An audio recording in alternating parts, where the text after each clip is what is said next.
And welcome in, ladies and gentlemen. It is player profile time here in East Palestine. I am joined at this time by the senior on the East Palestine girls basketball team. It is Kenzie Johnston. Kenz, how are you? I'm good. How are you? I'm doing well. All right, so let's talk about it. Up to this point, the season, this is your senior year, the one you've been waiting for so long. What's it like to finally be here?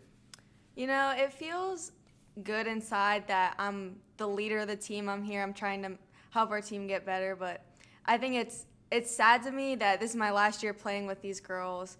I've built such a good bond with them. It's just hard. Oh, I'm sure. And one of the biggest things to me is you are the established leader. Everybody looks to you whenever they're looking to do something. They look to Kenzie. They look to Gretch, yes. Right, to make sure they do it. What does that feel like? I mean, you've had this situation where you've shared the leadership role for a couple years. Yeah. But now you are in firm control of it. You've got some great younger talent below you. What are some of the lessons that you're trying to pass on to them? I'm just trying to help them, show them what you need to be doing in practice. Like, in practice, you go hard, you don't take reps off. And I think they're starting to realize now that it's game time. Games aren't like practice where you just are playing your teammates that you've played with for many years. It's more competitive. They got to go hard. So I think now they're realizing that, practice it's serious now. It is hard to find you one moment to the next without a smile on your face. Yeah. The people compare you to, I don't know if you're a Steelers fan or not, the comparison is Hines Ward. Whether you're playing, whether you're on the bench, you're always smiling, having fun. Yeah. Is that a big part of your game? It is. I think it's all mental, so I try to keep myself in a happy state. I try to joke around with the girls, keep them happy, because once you get down in your head, it's just over, and you have no control over what happens after that. So if you stay positive, I think it's helpful to me. What is the one thing that you want to get out of this year for you personally and for your team? For my team, I just want us to go out, play as hard as we can, know coming out of every game, whether we win or lose, that we went out there with the best that we could play with. And for me, I just want to, I want to stay active. Going into college, I think this is going to help me with, team building, being able to work with people. It's just what I need to do. So talk to me about what you want to do in college, where you're going, and why you're going. Right now, I'm looking at Kent. I applied to 2 other colleges, but for me, Kent is a place where I can be by myself, be independent, live on my own, but still close enough to where I can come home on the weekends if I need to, see my friends if I want to. Probably going into business, maybe.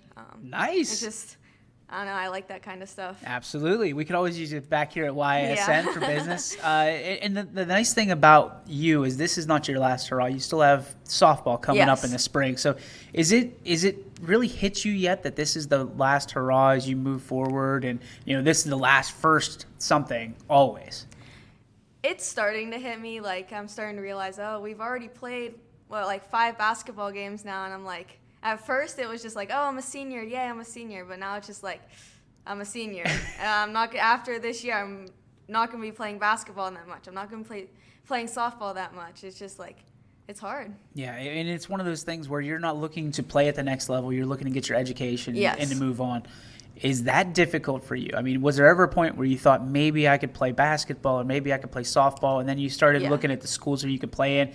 Then you just decide that really, unless you really, really love the game and you really want to dedicate a lot of time to it, it's a tough decision to make to walk away from a game you love. Yeah, it is. I actually had a couple offers to go play softball.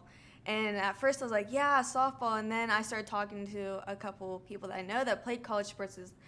It takes up a lot of your time. And I know right now balancing school, work, basketball, softball, it's hard right now. And I know they're saying, college sports, it takes up a lot, and I just think mentally I need it to just study. No, I trust me, I was there, and nobody really understands it till you get there, and it's like having a second job, a third job.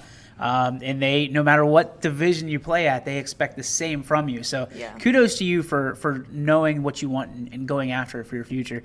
What do you want to do? I guess is the better question. Is you want to go into business? What kind of business are you looking to own one, run one, kind of get into one? What is it? I'm not sure, honestly. I just know I was looking like, oh, like a realting. Like I'm really into like realting and stuff like that, but I don't know. It's all still up in the air right now. Good commissions. Yeah.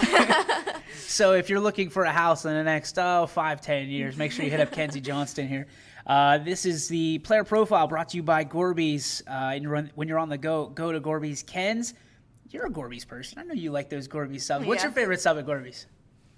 Oh man, I don't know. I haven't had one in a while. We gotta change that. We gotta get you MVP. Yeah, I mean, I got the MVP award last year. I mean, it's good. It's helpful. On your way to work, on weird practice, swinging by there, getting my sub. What do you think you're gonna miss most about all this? My friends, getting to be with them every single day, getting to hang around with them, joke with them, going places after games, after practices, and especially going away to college, I'm not going to be able to see them as often. So right, that's going to be the toughest part. You're a leader, but you're also like the first person that they look to for friendship. So that's kind of a neat dialogue that you have with your friends, your teammates. When you look at the scope of the entire year, it's been a roller coaster already. 5 games in, a tough loss against Letonia last week.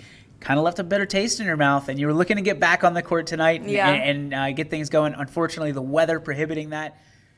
What is it that drives you? What's the motivator that drives you? Is it something inside you? Is it when you look to your teammates and you know, I need to have the ball here to slow things down or speed things up? What is it?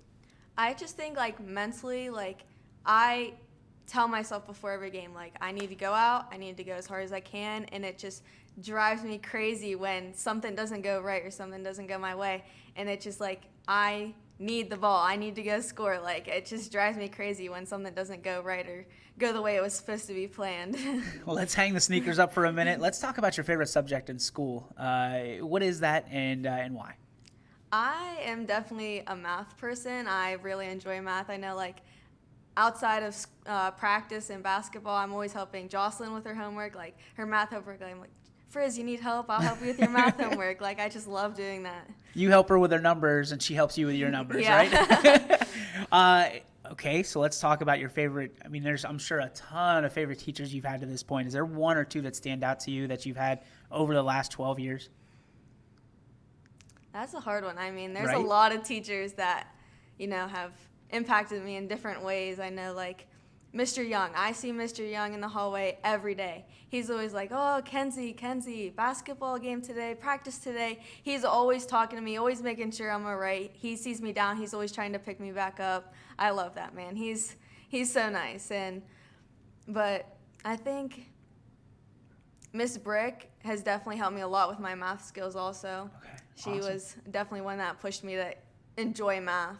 That's good, because math is a tough thing to love, right? Yeah. It's kind of like if you like baseball, you either love baseball or you hate baseball. Yeah. And then if you're educated on math, and you learn to work it a little bit, it becomes one of those things that you like, you enjoy, because it's a game, right? Yeah. At the end of the day, you either win or you lose. There's no ties in math. Yeah. So, all right, so let's talk about your role models off the court, on the court. I mean, who do you model your game after? I like softball players. Like, softball is my kind of thing. Yeah. I see Haley Cruz. She plays for Oregon. Okay. And I just like that she's kind of into the same stuff I'm into. She always, like, posts on her Instagram about how she's going out posting. Like, she's pushing herself, and she's also having fun. She always posts videos, like, her dancing, her singing. Like, I just think I relate to her a lot. Okay. And then from a role model perspective, who's your role model and why? Or role models, because it could be multiple people. I definitely... It's tough, right? It is because there's a lot of people in your life. There is a lot of people. You are a networking mogul. You know everybody. Yeah. Definitely my parents. They definitely they're like, you need to do this. You need to work harder. After a tough game, they're like, it was tough, but I know you could have done better. Like, they're always pushing me to be the best that I can. Talk about your parents for a minute. I mean, what do they do, and why is it so imperative that they push you, and how important is it to you that they did push you? I know, like, I see other people, and they're like, oh, well, I can push off this to do this. But my parents were like, no, you have to balance it out. You got to find time to do school before you can do something else. And I think that helped me a lot with balancing what I need to be doing, like sports, basketball, homework, work. Like, it's helped me a lot because now I know how to manage my time well. They know, like, oh, well, you can't go to softball practice because you didn't do your homework. And that is a punishment for me because I love softball. Like, and that's going to be huge for you, not only at right now, but at the next level as well. Time management, that's for the rest of your life, right? Figuring out what's important to you, priorities, things of that nature. Before we let you go, we have to ask you the social media question this week, with Christmas right around the corner, is, are you on the naughty list, the nice list, and what are you asking for Christmas? I would say that I'm on the nice list. I think I'm always on the nice list. But what I'm asking for, I already got what I asked for. I got Jeff Dunham tickets to go see Jeff Dunham. Oh, all right. So that was my Christmas present. But I love my socks. So every day when I go to work, everyone's like, "Hey, Kenzie, what kind of socks you have on today?" And I love my socks. So who's your favorite puppet for Jeff Dunham? Peanut. Peanut's your favorite? I love Peanut. Awesome. Well, we hope you have a good time at the concert. We hope you have a great year. And then obviously we will talk to you again during softball season, but hopefully maybe a playoff run. You might be able to get back on the air here. Kenzie, thank you so much. We appreciate your time, and good luck this season. Thank you.